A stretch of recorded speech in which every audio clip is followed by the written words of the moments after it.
So we're going to just talk a little bit about our history with accreditation and where we are now. So we have had a very long-standing relationship with the Council on Quality and Leadership.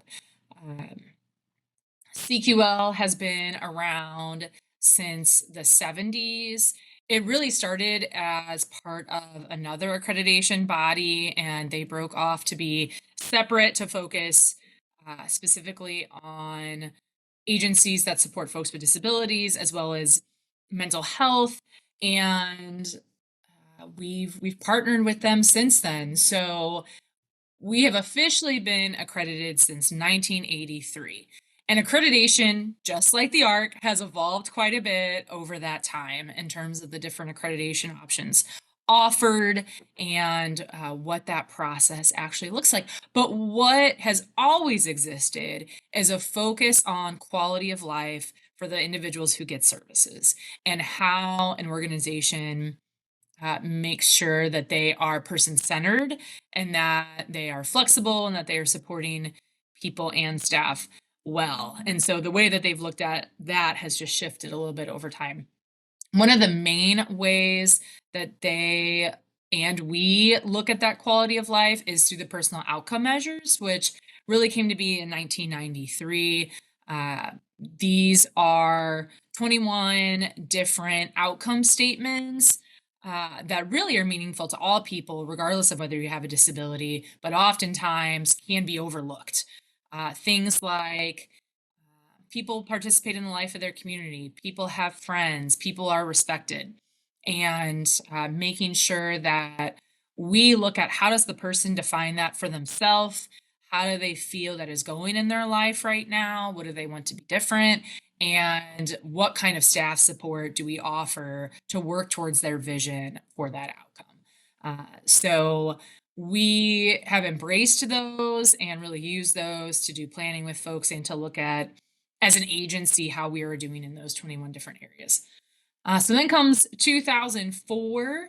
Uh, they started offering some other accreditation options at that time. We sought to receive the value added accreditation, which lengthened our accreditation period by a year, which was exciting when we achieved that.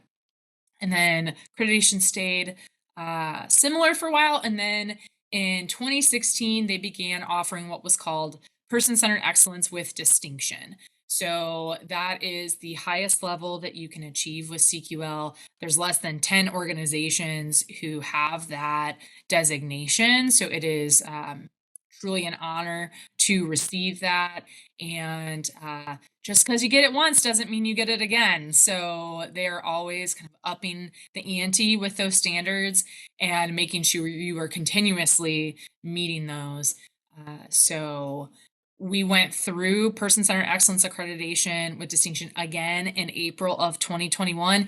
You'll notice there's a little bit more time between that 2016 accreditation and 2021 because of COVID. So we should have gone through accreditation in 2020. It always aligned with presidential election. It's just when the timing hit. And we, because of COVID, pushed that back at the time in hopes that we'd be able to be in person, but that's really not what the cards dealt us. So we did a fully virtual accreditation then, which was quite the experience. So we obtained person-centered excellence with distinction again at that time and are looking to get that again. So it's a 4-year accreditation period. It doesn't mean that you just go through that visit and are done. You've got to work throughout that entire time. So what is accreditation based on? What are we even talking about? What are we doing in the meantime? There are several sets of standards that we demonstrate, we embrace and measure and are continuously doing. Basic assurances is one set. That's probably the biggest amount of prep work we do is to do a self-assessment around that and provide documentation to validate that self-assessment. Georgia, it was like what 500 plus lines of spreadsheet we had to fill out specific to that. So lots of in-depth thinking about what our processes are and what that looks like. So that is really the basic things that we're expected to have in place related to health, safety, security, um, lots of policy related things, procedural related things, which are all very important. Shared values really looks at whether you are walking the walk, talking the talk. You can have value statements, you can have a mission and a vision, but what does that actually look like day to day? And do those things align? So demonstrating again through a self-assessment, and then there will be questions throughout the week that they pose to various folks to validate what we believe we do to embrace shared values. Community life is really what it says of how we support people to engage in their community, uh, and also as an organization, how do we become leaders in the community? How do we advocate for not just folks with disabilities and their rights, but all people? Make sure that we're paying attention to issues that impact all people, uh, and demonstrate that. Then there comes the personal outcome measures, which I spoke about already. And then there is a whole set of person-centered excellence standards, which is what a lot of our work during that accreditation week is based on. We do prep work in advance to gain information through surveys and focus groups about how people feel we're doing with those standards. If you are on the webinar today, you may have received that survey earlier this year and had the opportunity to provide some feedback. So we take that data, we take the anecdotal information we collect through conversations, and we identify our strengths and opportunities related to those standards. How do we as an organization make sure that at anything we do, we're person centered, that we are also family centered, that we are taking all those things into account? So, all that information we gather is presented during what's called Stakeholder Day, which is the Thursday of Accreditation Week. And then the group that is there gets to vote on the top 3 factors that they think we should work on. So, that is a cool moment where we get to really see that decision in action. And then we are responsible for implementing plans related to what was chosen over the 4 years. That really helps increase the quality of our services. So, one thing that we really appreciate about the CQL experience is this idea of appreciative inquiry. So, they don't come in and just point out, here's the things you're not doing right, or here's the opportunities to do things differently. They also encourage us to think about what's going really well. And if we did more of that thing, it would have an even bigger payoff for folks who receive our services, families, community members. So, it really is a positive conversation where lots of learning happens, and we're making decisions from there. There's lots of reasons why this matters. Because of the services we provide and the funding we receive, there are some requirements about either going through accreditation or being licensed by the state of Missouri. We've always gone through accreditation. That has really been the focus because we felt like accreditation takes us beyond just making sure policies and procedures are in place and is really looking at people's lives. And are people leading better lives because of interacting with us? Or, are we a barrier? What are we doing to work towards our mission and vision?